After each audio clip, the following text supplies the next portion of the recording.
Hi, I'm Lou with another episode of My Car Story. And today I'm here with Randy Smalley. Randy, good to see you. Hi, Lou. No stranger to the channel. And might I say, we have a great car today. It's a continuation car. And I'm going to let Randy tell you what it is. It's a continuation of a 1961 Aston Martin DB4 GT. It's an all-alloy car, and it is an identical reproduction of the car that won at Le Mans in 1961 and I believe 62. And Aston Martin themselves builds these. That's correct. Built at Aston Martin Works. And how many do they make? 25. And you have number 2. Number 2. So how does this happen? How are we videoing this one? How is of the 25? Here we are. Similar to the Jags that they did a few years ago when they rebuilt the lightweights, Aston Martin says we have an iconic car as well. And so they decided to build 25 of these cars. And they have been absolutely perfect, true to life, correcting a few of the problems with suspension bushings and things of that nature. But the car basically is identical to the race cars from the 60s. And with that being said, let's go to our featured attraction, Okay. the car itself. So I'll come right over here. And this car, well, it looks like we just stepped back into 1961. Now, first of all, with the GT cars, were these actually part of the showroom back in 61, or was this specifically a race-inspired car that was just built for the track and that's it? The DB4 GTs were built for the track, but they were based upon the regular DB4. These are all alloy, and a lot of the DB4s were alloy as well. But these cars are 100% alloy other than the frame, floors, everything, firewalls. So alloy, aluminum. Aluminum, yes. Aluminum. These are duplicates even of the fog lights they ran at Le Mans. I mean, this thing is amazing. The Super Leggera, super lightweight. The super lightweight.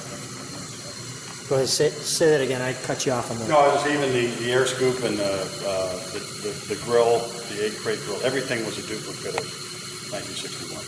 1961 duplicate. I'm gonna just kind of shine the light in there. Show you the actual color of this car. We're in a little bit darkened compartment. It looks a little black in here, but it's actually green. Very dark green. It looks green now. You get one more green shot at it.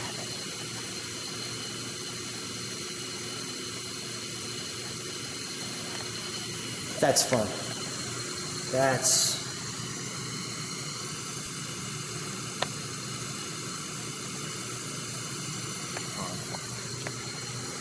So are you going to stick a number on it? I think it will. Probably 007 would be 007. That's great. Of course, me and every other DB4 GT owner, or DB4 otherwise, use 007. So I might get a little more creative than that. Look at that. Now, did they do anything like improve the braking system or? Everything's identical. I mean, obviously the brake standards are up to current, but they duplicated the wheels with the much larger spokes than normal. I actually believe those have more laces to them than the normal wheel as well. Even the Dunlop Racing tires. Yes. Which I'm guessing were kind of the tires that they used in that time frame. That was the period correct tire. Yeah. I mean, this is a later version. Look at even inside that. It's a bias ply tire. Fairly tall sidewall, so it has a tendency to do a little rock and roll.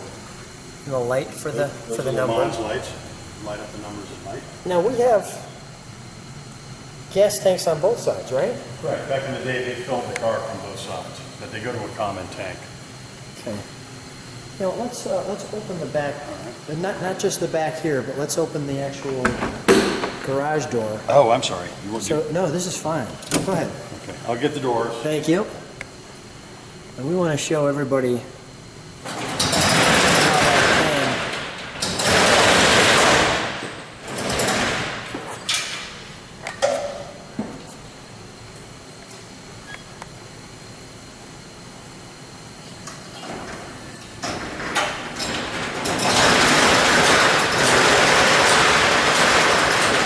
Number 1 and the gas tank number 2. So back in the day, they were required to carry a spare, so that's how the car was set up for race. Let's shut the boot, I believe they call it.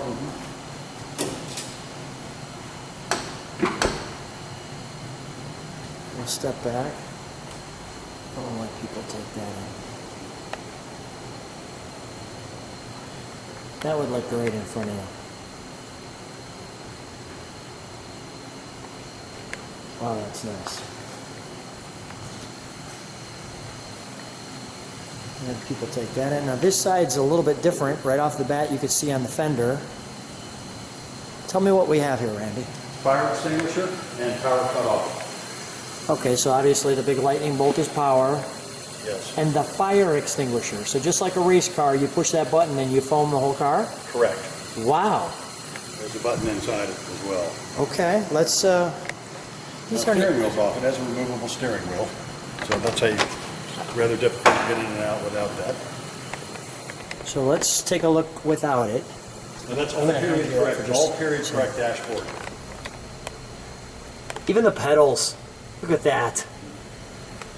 Those pedals are cool. Let me show the door while I'm thinking about it. This door is all leather. Is that right? Yes. I mean, it feels, and it actually smells great. So we have the wonderful aluminum here. Look at just the sills on this one. Obviously, these seats are modern. Yes. They're Carbon fiber. Some things that time needs to improve upon. Let me just show what that looks like here in the back and across the top. So let me show the top. That's an FIA roll cage design, and the car has FIA racing papers. FIA is? Federation Internationale Automobile, the European sanctioning body that is involved in Le Mans and all European racing. Okay.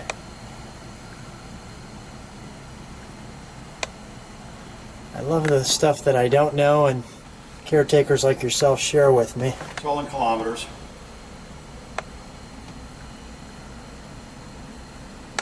Put a whole 37 miles on. Now this is not street legal, correct? It is not street legal. It is not street legal. So you've taken those 37 miles and put them on the track. Yes. The way you said that. Yes. Let me show. I'm looking for 137. There's our steering wheel. It's a removable wheel. It's kind of a safety thing as well. Allows the you get out of the car quickly. What is the upside to this steering wheel? It just pops on like that. So that's the correct way, is It's it? a racing wheel. Yeah. That way. Yeah, the fork goes, the single tang goes to the top. Got it. That's our logo. Randy, I must give you the camera for a moment. Okay. So I can actually jump out of this car. Make sure I don't pull any All right. buttons. Okay, perfect. All right. Let's take a look under the hood, and then we'll have you actually get in it. As usual, the name of cars, everything's on the right, so the hood over is on the right. Oh, really? Okay, yes. But interestingly, it's my understanding that all 25 of the continuation cars were left-hand drive. I don't know why that is, but that's what I heard. Wow. There's a prop rod right here. Wow. Actually, a prop rod from both sides. Did you see like a picture of this engine or something before you purchased it? No, but this would have sold me a lot. That, I was going to say, holy cow, that's wonderfully amazing. Show that again. That was pretty cool. Show that little hole. Like There's a little divot and Yeah. hole, so that goes in and locks in place. Sort of like a keyhole, upside down keyhole, and then it goes in and locks. and locks it in. How cool is it to have a brand new, updated, from the factory? I got to show the other side. Screwdrivers, twin distributors with dual plug heads. It's kind of pretty big technology back in the day. Look at the dual. So now is the ignition upgraded as well to like an electric ignition, or? Yes. They don't use the old point system. So we've got an updated ignition. Right. We've got updated carburation probably. They figured out any challenges, because going straight out the side you could have drips and things like that. Well, those are the period correct Weber carburetors that they ran on the car. But I'm certain Weber's made changes to the carburetor since then. Improved it. Improved them, yes. What's your feeling when you're on the track in this one? You feel like you're going back in time, you know, a little time warp. Yeah. The car drives nothing like you would drive a current race car. With the tall bias ply tires, you have to go through the corners in a little bit of a drift to get the car to rotate. And it easily does it because of the tires. So does it get that low? I'm going to turn you this way for just a second so I can see your face. Yeah. So does it get you? Do the tires start chirping a little bit, like? Yeah, they scream. You know, they say a happy tire is a screaming tire. So when they're screaming, These are happy tires. Well, let's hear this amazing engine. All right. So I'm going to put this down. Okay. Even noticing from here the venting. Again, this is a typical Lyman car. Yeah. All race cars are like that. I want to get on the side of the Webers. I want to hear it idle, please, and then we'll give it a little rev or two. And I want to keep this open so we can see this engine do its thing.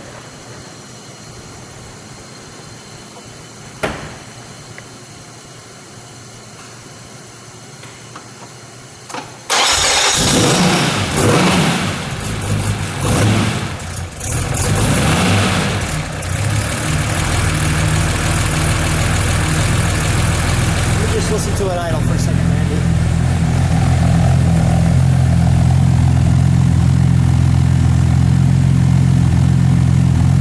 Randy, could you step on the brakes, please?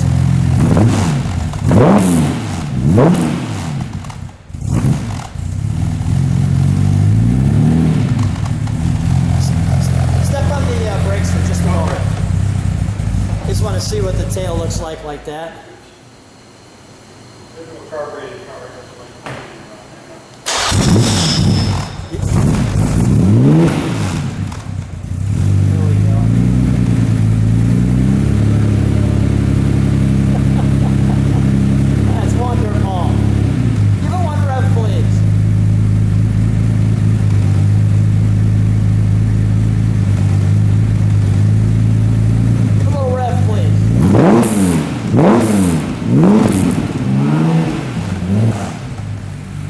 Take a look at what's going on in here. Go on one more time.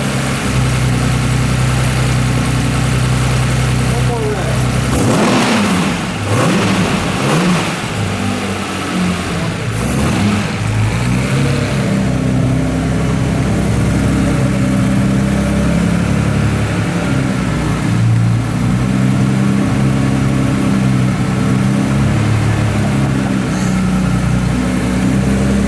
Do you have the fog lights?